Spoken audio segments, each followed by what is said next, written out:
In the summer of 1996, Ken and Ruth Pohler of Hudsonville, Michigan were taken to the Suzhou orphanage in China where they met their adoptive daughter Kati for the very first time.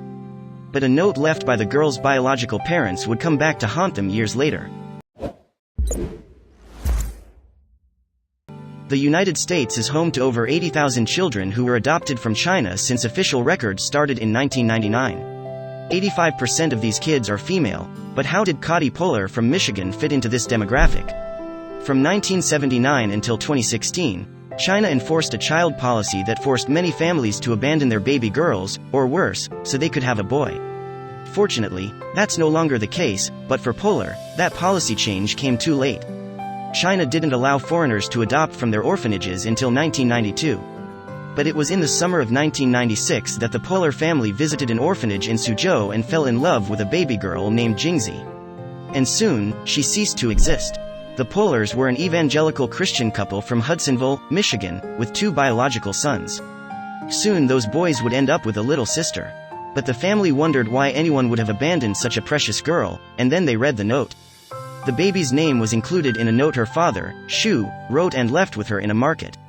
It read, "Our daughter, Jingzi, was born at 10 a.m. on the 24th day of the 7th month of the lunar calendar, 1995.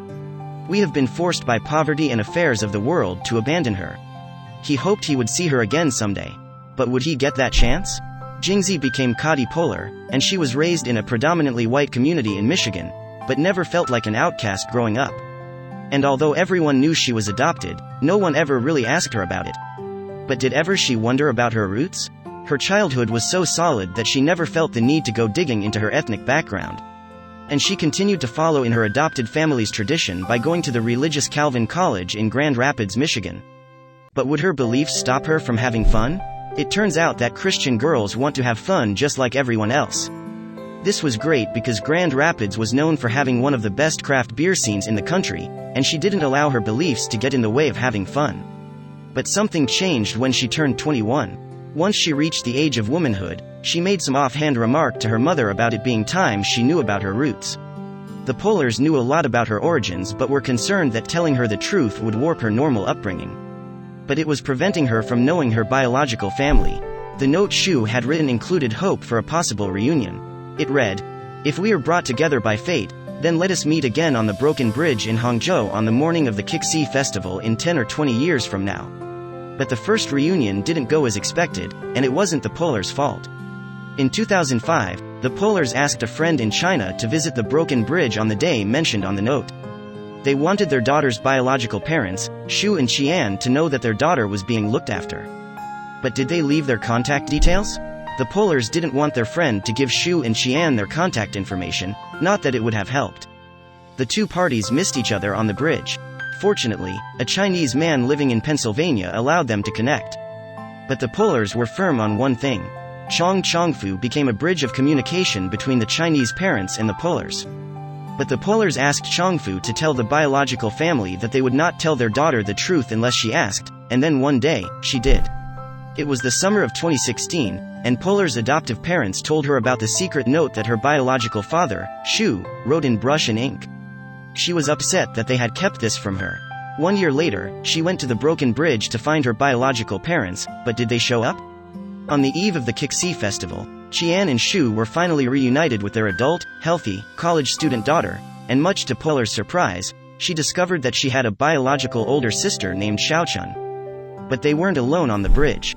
A television crew was at the broken bridge to capture the tear-jerking moment, and the footage was used in a BBC documentary. But there was a major obstacle standing in all of their ways, which became clear when they tried talking to each other. There was a major language barrier in the way, but neither one of them walked away.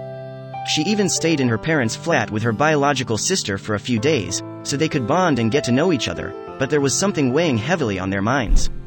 When Post magazine visited Qian and Shu at their home in Hangzhou, China, Qian was quoted telling the magazine, "We still feel so much guilt. If we hadn't abandoned her, she wouldn't have to suffer so." But why wasn't Qian happy about their daughter's upbringing? Qian found no comfort in the fact that their daughter was raised in a middle-class suburban home in America. In fact, she was shocked that Pohler worked in a greenhouse to earn extra cash while in college. But had the encounter with her biological parents changed her? Before she met Qian and Shu, Pohler felt that her Asian roots were limited to her physical appearance. But after meeting her biological family, she felt a deeper, albeit confusing connection with her background. But would a few more trips make her embrace her heritage? After graduating college, Pohler returned to China to spend some more time with her Chinese family. She arrived at the Mid-Autumn Festival, which is the country's equivalent to Thanksgiving in the United States. But some things had changed. Pohler's parents closed their second-hand business, and her biological sister, Xiaochun, had a boyfriend named Kevin, who joined them for dinner. There was a lot of talking, and Pohler did her best with her beginner-level Mandarin. And there was even more great news for her biological family.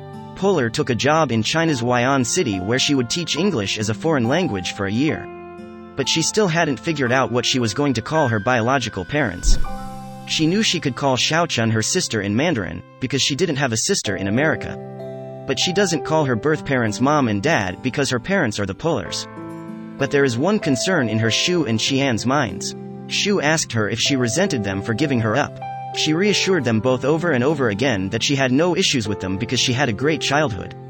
And now she had two families in different parts of the world. If you enjoyed this story, wait for our next story starting in 10 seconds.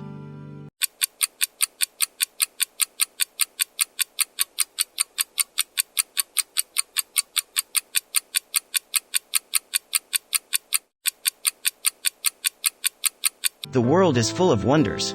And one of them has got to be the mysterious hole in Lake Berryessa in Northern California. One day, a creepy, dark, black hole opened up out of nowhere and no one in the community seemed to know why. While it won't suck you into the underworld, it does contains a terrifying mystery that will leave you shaken. At first glance, the hole in the lake looks like a dimensional portal to an alternate universe.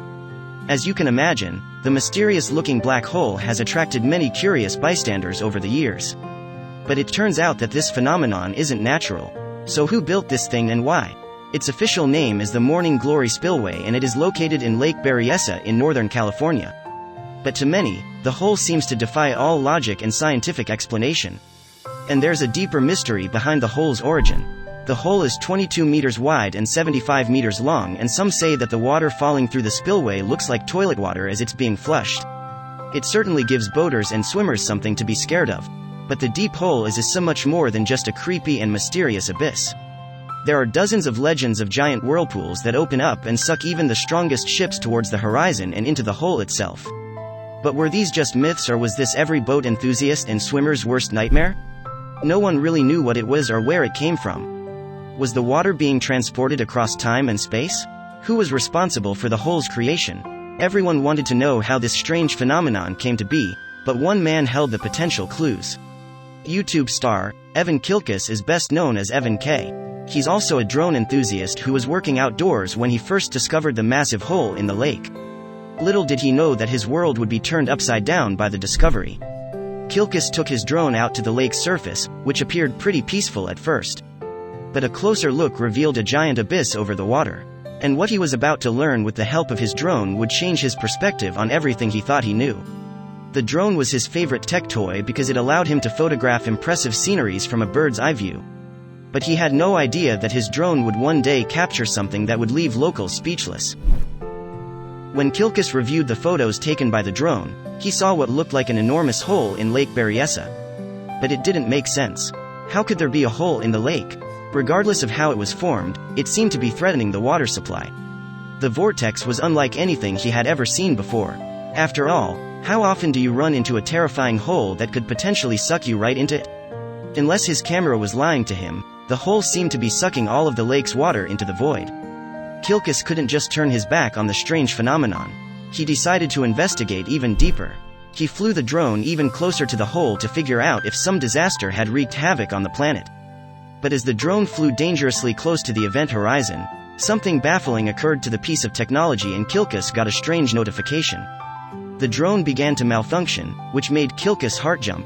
If he didn't get the drone back in time, it could fall into the hole and be lost forever. Fortunately, he managed to get it back, but when he checked the drone, he discovered some more shocking clues. The drone was able to get a closer look at the hole before Kilkus forced it to return. But it didn't provide the answers he needed. And he certainly didn't want to jump in the hole himself. So, he decided to risk his drone again, one last time. The drone had failed to shed any light on the hole's origin the second time around. But when word broke out of what Kilkus had discovered, others became intrigued. Soon, everyone was flying drones over the area, but then local authorities blew the lid off the mystery. Officials revealed that the hole was actually a man-made spillway for the lake and Monticello Dam.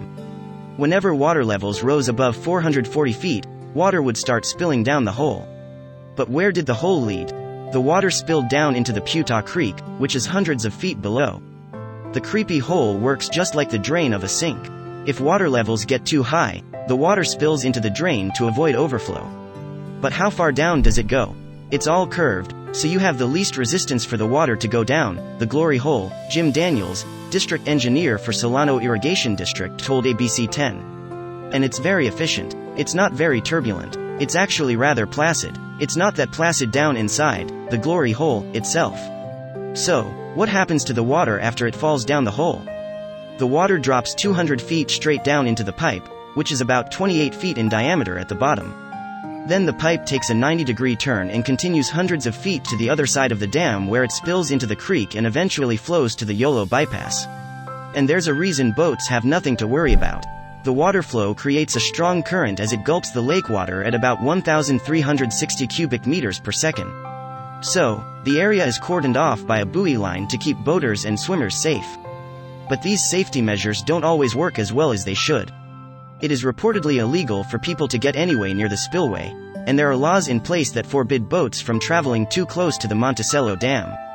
Unfortunately, sometimes a rebellious nature comes with a price. According to the San Francisco Chronicle, a 41-year-old woman named Emily Schwalek was seen swimming toward the spillway around 6:30 p.m. on a Sunday night in 1997. And that's when disaster struck. According to eyewitnesses, Schwalek had allegedly grabbed onto the edge of the hole and hung on for dear life for about 20 minutes. And then she simply vanished from everyone's sight. Had she fallen into the vortex? Schwalek's body was found approximately 3 hours after she had disappeared. And fortunately, since then there have been no other cases reported of anyone falling into the hole. Sadly, this horrific event doesn't stop skaters from putting their lives on the line. During the dry season, the spillway's stone rim is visible and skateboarding enthusiasts have reportedly used the exit of the spillway as a ramp. But while some would say the spillway is an unnecessary hazard, it would be even more dangerous if it didn't exist.